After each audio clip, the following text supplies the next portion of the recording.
Mark Hasse berjalan menuju kantor pengadilan. Ia tak pernah menyangka ada mata yang mengawasinya. Tiba-tiba terdengar suara tembakan bergema, berbunyi.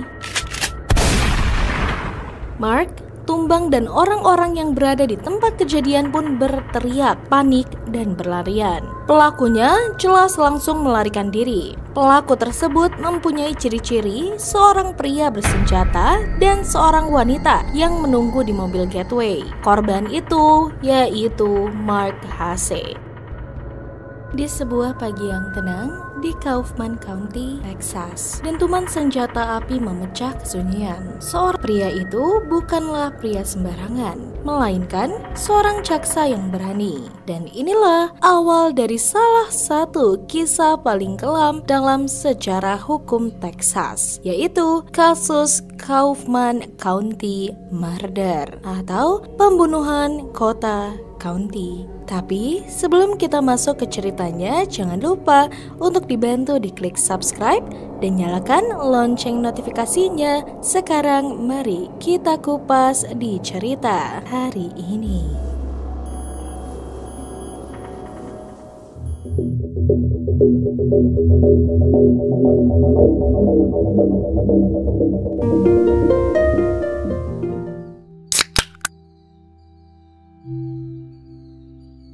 Namanya Ariel Lyle William. Ia merupakan seorang Justice of the Peace, sebuah jabatan terhormat untuk seorang warga negara atas apa yang sudah ia lakukan untuk negara. Dari luar, ia tampak sebagai figur hukum yang dihormati. Namun, pada tahun 2011, segalanya pun runtuh. Eric ternyata tertangkap mencuri monitor komputer dari kantor pemerintahan. Sebenarnya, tidak ada orang yang menyangka bahwa Eric melakukannya, dan ini adalah awal dari segalanya. Kasus itu sebenarnya ditangani oleh jaksa distrik, yaitu Mark Leyland dan asistennya, Mark Hasse. Di ruang sidang, mereka mengupas habis reputasi Eric sendiri. Eric jelas dihukum, dicabut lisensi hukumnya, dan ia harus kehilangan jabatannya serta harga dirinya. Eric memang tidak dihukum dalam jeruji besi. Namun sejak hari itu, di balik wajah tenang, Eric ternyata menyimpan bara dendam. Dendam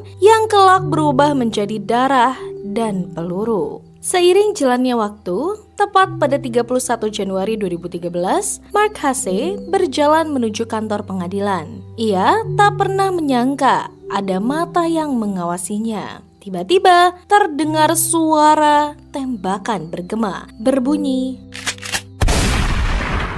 Mark tumbang dan orang-orang yang berada di tempat kejadian pun berteriak, panik, dan berlarian. Pelakunya jelas langsung melarikan diri. Pelaku tersebut mempunyai ciri-ciri seorang pria bersenjata dan seorang wanita yang menunggu di mobil Getaway. Korban itu yaitu Mark Hasse. Pembunuhan itu pun sontak membuat heboh Texas. Seorang jaksa dihilangkan nyawanya di broad daylight. Pertanyaan pun mulai bermunculan. Siapa pelakunya? Apakah seorang kartel, geng kriminal, atau musuh lama? Namun, sebelum misteri itu terpecahkan, ternyata ada hal yang mengguncang lainnya. Teror yang lebih besar pun datang. Tepat 2 bulan setelah kejadian mengerikan, di tanggal 30 Maret 2013, rumah besar keluarga McLellan sunyi malam itu. Namun, ketenangan malam itu pun pecah ketika pintu dibuka dengan paksa. Mike McLellan, jaksa distrik, ternyata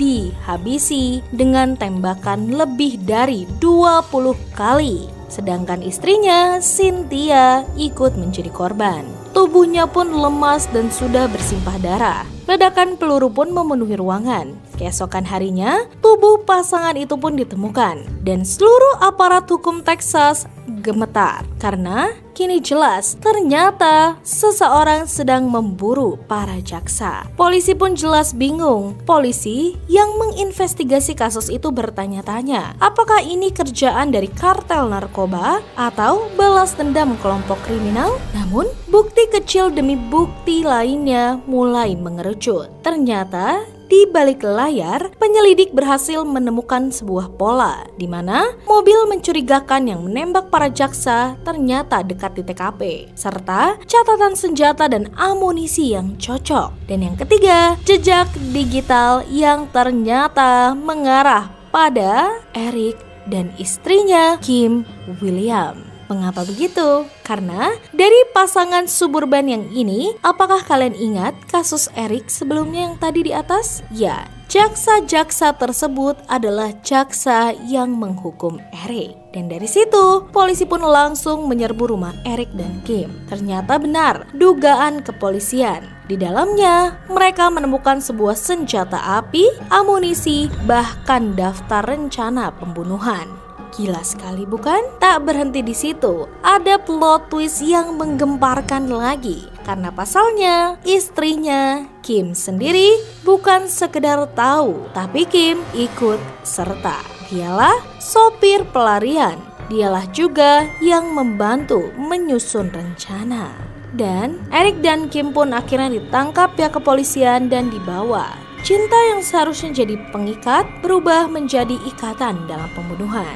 Setelah melalui proses investigasi yang lumayan panjang, tibalah pada hari keadilan dan misteri penghilangan nyawa jaksa itu pun terbongkar semua. Eric Lyle Williams akhirnya diadili. Jaksa menampilkan bukti kuat, dendamnya, senjata, dan kesaksian Kim sendiri. Eric pun berusaha untuk mempertahankan diri, tapi bukti sudah terlalu jelas. Akhirnya, tepat pada Desember 2014, vonis pun dijatuhkan. Vonis yang pantas untuk penghilangan nyawa yang kejam seperti Eric dijatuhi hukuman, yaitu hukuman mati. Sementara itu, Kim Williams mengambil jalan lain. Kim mengaku bersalah. Hukumannya pun adalah 40 tahun penjara. Di pengadilan, Kim dengan dingin mengaku ikut berperan. Williams never looked at her husband when she walked into court. Prosecutors wasted no time getting her confession on the stand. Did you pull the trigger in these murders? No, I did not. Who did? Eric Williams.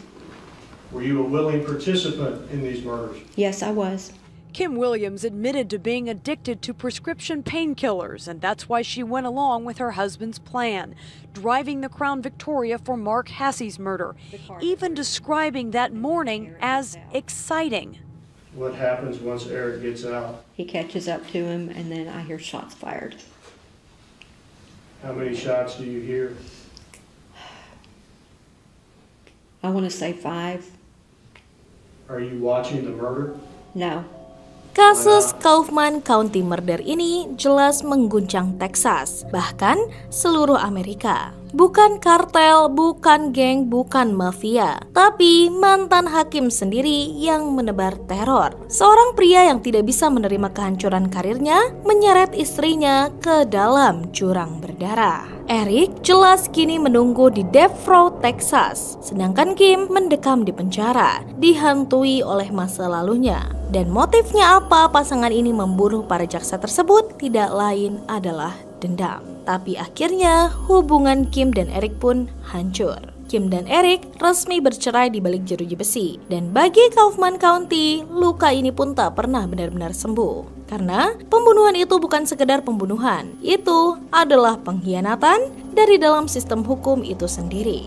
Dan inilah kisah kelam Kaufman County Murder. Sebuah pengingat untuk kita semua tentunya, bahwa dendam sekecil apapun bisa berubah menjadi badai kehancuran. Jadi berhati-hatilah. Karena baik buruknya kita tetap saja ada orang yang tidak suka. Jadi bagaimana pendapat kalian tentang kasus ini?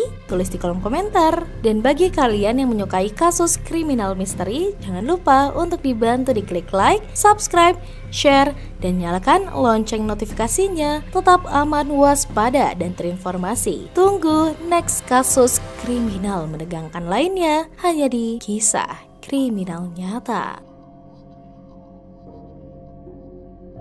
Looked at her husband when she walked into court. Prosecutors wasted no time getting her confession on the stand.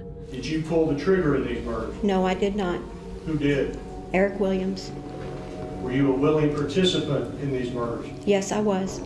Kim Williams admitted to being addicted to prescription painkillers, and that's why she went along with her husband's plan, driving the Crown Victoria for Mark Hassey's murder, even describing that morning as exciting. What happens once Eric gets out? He catches up to him, and then I hear shots fired. How many shots do you hear? I want to say 5. Are you watching the murder? No, Why not?